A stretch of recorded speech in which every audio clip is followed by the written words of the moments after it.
Well, Anne is an intimate, no-holds-barred portrayal of Ann Richards, the legendary late governor of Texas.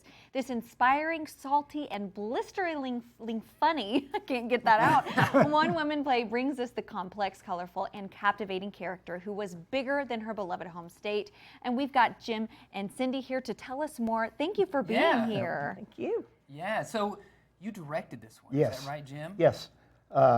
We had seen this at Theater Squared. Okay, yeah, That's- of course.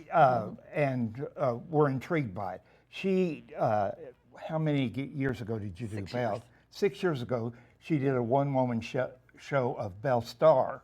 Ooh. And it was during the bicentennial in Fort Smith. Sure. So it was, she did really well. We did really well. Yeah. We've worked together for 30 years at the Fort Smith Little Theater. So Yeah.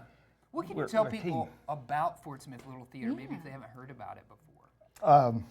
Gosh, I think we're in our 76th year. Wow. We Wow. are Impressive. the oldest community theater in Arkansas.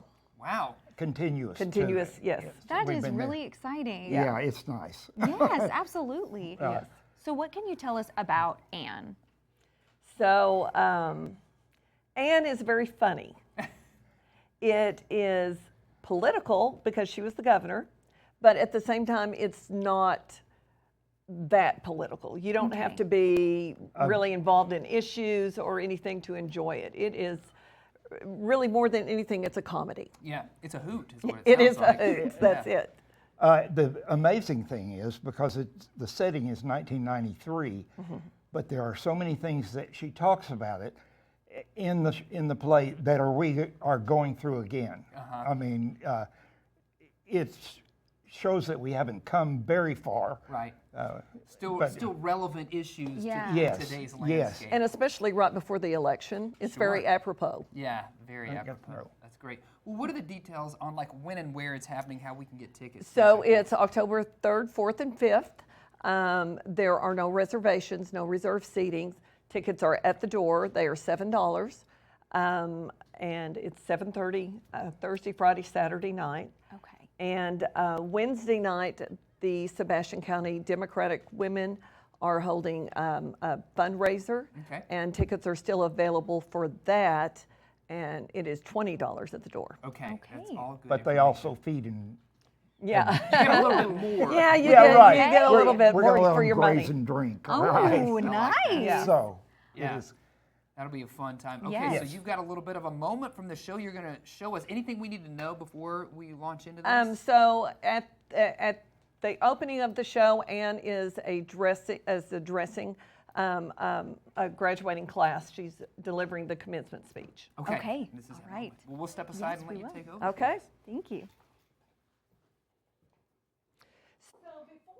Any further, because you could be from all over the country, you might think that I am the first female governor of Texas. So let me rush to disabuse you of that notion. No, the first female governor was elected way back in the 1920s, and her name was Ma Ferguson. And Ma was called Ma because she was married to a man named Paul. This is a pretty sharp crowd. And Paul was governor of Texas, but Paul was, he was impeached and sent for giving pardons to people in the penitentiary. And so when Paul was sent off to the pen himself, Ma was elected in his stead. Her campaign slogan was 2 governors for the price of 1.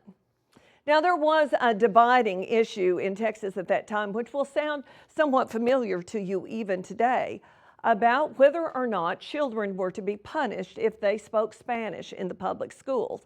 And they asked Ma what she thought about it, and Ma said, this is the truth. Ma said, if the English language was good enough for Jesus Christ, it is good enough for the school children of Texas. And I bet you also don't know that the father of our nation was born in Texas. Yeah. And when he was just a little dyke, he took his little hatchet and he chopped down the family mesquite tree. And when his father walked out into the yard later and saw the only shade for 50 miles lying dead on the ground, he called him out and he said, George, did you cut down this mesquite tree? And George said, well, yes, Father, I cannot tell a lie. I took my little hatchet and I chopped the tree down. And his father said, well, son, we are going to have to move to Virginia.